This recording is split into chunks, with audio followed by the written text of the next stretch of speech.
Kahit na tinawagan kita para i-confirm na darating ako. Hmm.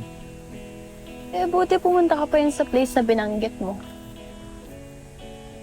Iniisip ko kasi paano kung mali ako?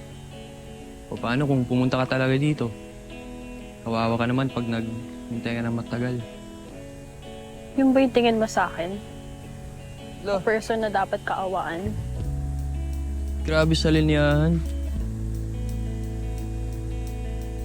Gusto mo bang kumain o tour kita sa tumahan?